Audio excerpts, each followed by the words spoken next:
Okay, and the verdict is in.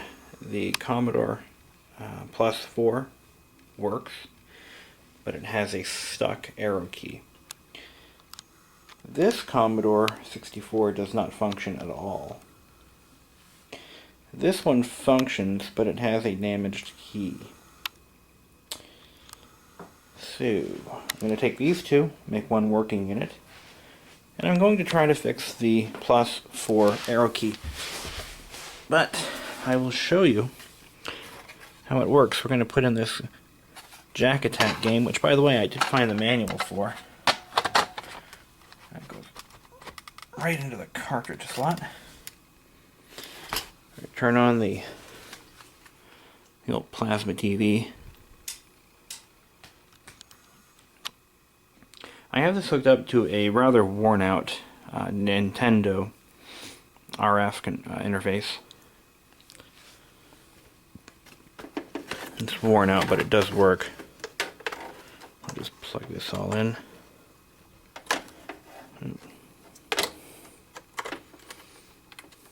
Okay. Power switch. And we have nothing. Okay.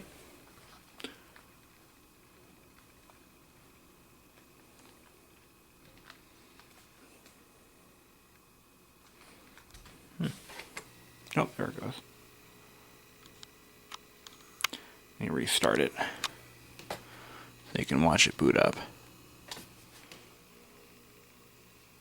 As you see, there's a ton of interference, and that's caused by the RF interface. Of course, hey, the key's not stuck anymore. Is it responding to my input? I don't even know how to play. Level. I have the owner's manual for the game. This key was stuck. So, now it's not. That's interesting. So why don't we try to boot it in the built-in OS. Take Jack Attack out of there. Hey. Sweet. That key doesn't work. So what we're dealing with here is a membrane key that isn't quite functional. The inner key doesn't seem to do anything. But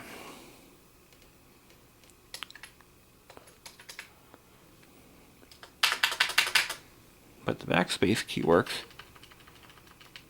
So now it's unstuck. That's cool. Not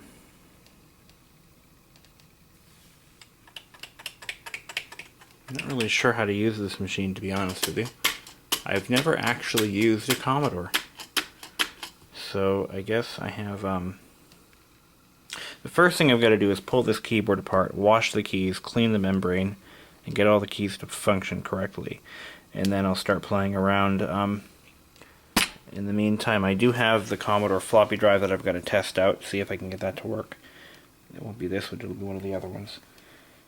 This drive actually goes with one of those 64s. And a lot of the stuff I'm going to wind up probably tossing because it doesn't really have much value to me. I just want one working unit, any software that I can get for it, and all the cables. But the broken Atari joysticks and all the other stuff I'm going to just toss. I've got a few other things I want to get rid of. The XT, I'm not really sure what I'm going to do with that yet. Probably going to wind up on eBay. I don't know, it's going to cost me a fortune to ship it, but I'll figure something. I'm not going to let it get thrown away because it does function properly. And this tape drive, of course, will stay. That goes to one of the Commodores. And yeah, fun. And now for the fun part. We have to disassemble the Commodore clean the keyboard, and I'm going to take this opportunity to clean every single key with hot water and Windex. So, before I do something like this, and which is probably why I'm making this video, it's always a good idea to grab a still camera and get a photograph of the keyboard before it's done. Because with a non-standard layout like this, it can be difficult to determine where the keys go. It may seem like a trivial thing, but it's really not. I've actually been in a situation where I worked on a keyboard, and it was a very non-standard layout, and I had no idea where the keys went. Not a clue. And it was actually it was a very rare keyboard. I don't remember what it was for, but anyhow, that's that. So we're going to take it all apart, clean the membrane, and hopefully get it working again. So here's the keyboard in all its glory, held together by millions of tiny little screws. This is going to be fun. And here's the system unit board. What we're going to do is actually take the board out of the case and clean the case thoroughly. We're then going to take some emery cloth and clean the RF out port. So, let the games begin. What a mess. This thing really needs to be cleaned thoroughly. These contacts are they're all slightly oxidized. Some are dirty, some are worse. These little contact pads, those are all dirty. Those I'm going to just clean those individually. But they've all got to be taken off and cleaned. What a mess. So, springs are all over the place. I'm just picking them out and putting them in the glass. I had to desolder the return key switch. That's the soldering iron. And you think they could have just used a single sheet membrane? You think they could have just done that? You know, do me a favor, give me a solid. No, not Commodore. No, they had to make life miserable. Thanks. So while we're washing our keyboard plastics and the outer housing of the unit, we're going to wash the surface of the keyboard with isopropyl alcohol. I use 91% because it evaporates faster and has less water content. I'm just going to use this dish towel. Works just fine. And we're just going to wash the surface. As for these little things, I'm going to put those in a glass of alcohol, swish them around a little bit, drain them, let them dry out. And so you might be worried that the rubber might be damaged by the alcohol. It won't be. I've done this hundreds of times and it's always worked for me. Okay, and the cleaning went off without a hitch. This keyboard is absolutely pristine. I see absolutely nothing stuck to any of these keys. They look as if they may have looked from the factory. That good. So what we're going to do is let this dry overnight, because there will always be moisture unless we take some steps to get rid of it. There will be moisture in these keys. So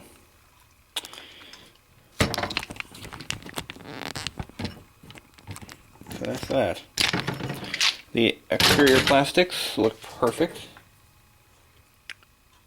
Absolutely beautiful. Couldn't be happier. And cleaning the board, of course I let it dry in front of a fan for over an hour. This came out swimmingly beautiful. I don't see any, well, a little bit of staining, not staining, but some debris that I couldn't get out, but for the most part it looks perfect. What you want to be very careful with this, because this is why I didn't use any water, because there's a paper backing on the back of this board. And there's of course, a metal shielding on top of that, which is soldered to the board. And you don't want to get water or any moisture between the two. And if you do, you want to let it dry for, oh, I would let it dry overnight. Why not, right? So, you gotta be careful. But these are all cleaned. Nice and clean, exactly what you want. So the next step is to, once everything is dried, we'll reload the keyboard with springs and contacts, sandwich it back together again, and hopefully everything works out just, well, fine. Well, I figured while we're got the whole unit apart, we're going to clean out the floppy drive. Now this thing is loaded with dust, and the mechanism, the drive itself had a nice layer of dust on top of it, so I've already brushed some of that away, and we're going to go ahead and dismantle the whole thing and wash the drive casings as well. Okay, after cleaning the cover of the floppy drive, I noticed a little imperfection. Whatever that is, it's in the plastic. One thing I have found to be very effective at removing marks like this is a simple magic eraser. This is a block of melamine foam. These are sold for about $4 a pack of 2 or 3. They're made by Mr. Clean. And all they are is a block of melamine foam, which can be purchased from an industrial supply house for pennies on the dollar. But anyway, you package it up, you can sell it for as much as anyone is willing to pay. So, we're going to go ahead and rub some of this out. To use a magic eraser, you just rub lightly on the offending mark or whatever it may be. And if it's a scratch, it can help reduce the appearance. If it's a mark, it will remove it. So, I've tried everything else. I can't get this off. We're going to go with the magic. We're going to try the magic eraser. See what happens. Okay, I didn't succeed in completely removing the mark, but it's way less visible. I did succeed at removing a black mark that was over on this side. So, hey, you know what? It's not perfect, but it looks better than it did. Well, good morning, guys. As you can tell, it's now the next day, and I'm getting ready to reassemble the SX4. Now, this is kind of depressing. I finally looked up some information on the SX4, and as it turns out, it is not 100% compatible with the Commodore 64. In fact, it is not really compatible with the Commodore 64. It has less graphics capabilities. It is newer. It was released in 1984 and promptly discontinued in 1985. It was a very unpopular machine. You would think that would make it valuable because it's relatively rare, or not as common as the Commodore 64. Unfortunately, these things are going... I saw one complete new in box for like $35. I mean, this thing's worthless. But nevertheless, it's still fun to take an old piece of junk and make it nice again. So, I guess I'll start reassembling. Okay, so we've got the keyboard reassembled, and it took me probably about 15-20 minutes. A couple of things about these. I want to be very careful when you disassemble a keyboard like this. Any keyboard that has to be fully disassembled to the switch level, because if you lose one little piece, one spring, or in this case, one contact strip, you might as well throw it away and buy a new one, because you'll never find another one to fit it, unless you have a parts keyboard lying around. That said, the assembly went pretty smoothly. With a keyboard like this one, you drop the spring into the key, and then the little silicone strap actually holds it all together, and to the point where I could almost press the key fully, and it won't fly apart on me. See, they kind of sort of snap in like that. And of course, the shift lock or caps lock key has to be soldered back in, so I'm warming up my iron. So, and of course you got the little half dome contacts for the chiclet style keys and the function keys. So I'm going to go ahead and drop the board back on, screw it in place, and solder it back up. Okay, so the entire keyboard and top case assembly is finished. A little mark there I couldn't get off. I'll work on that later. But anyway, she is a beautiful, beautiful machine.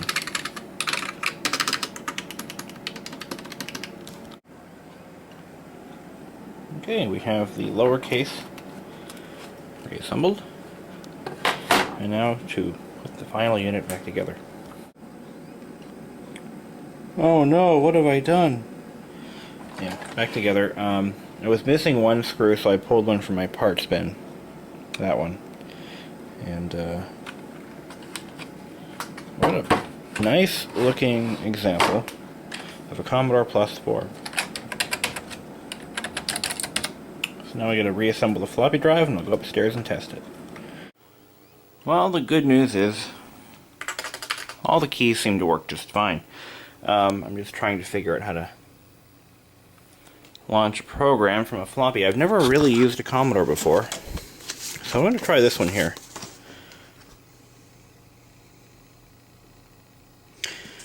So we're going to type, what is it, load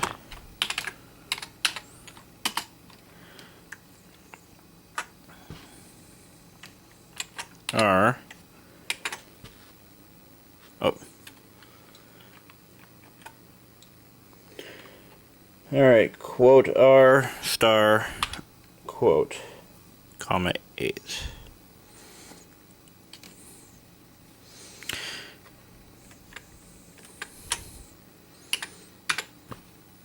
Okay, that's ridiculously complicated, but okay.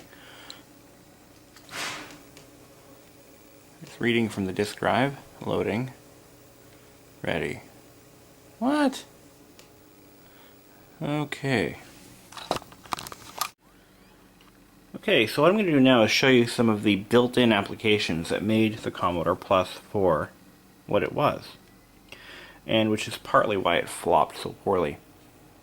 Alright, so what we're going to do is press F1 at the startup screen, and press numbers 1 through 4. We're going to do number 1, which I believe is word processing, and return.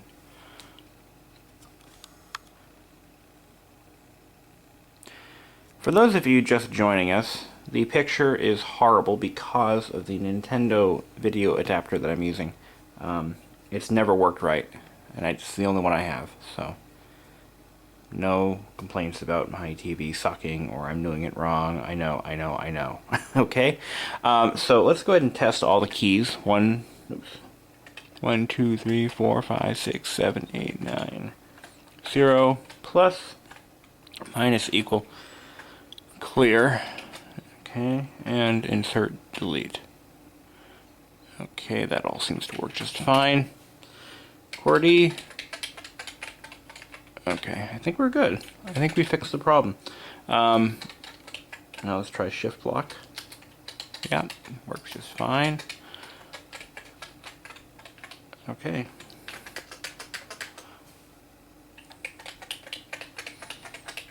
Okay, so what I'm going to do now is I'm going to go ahead and make sure both shift keys work.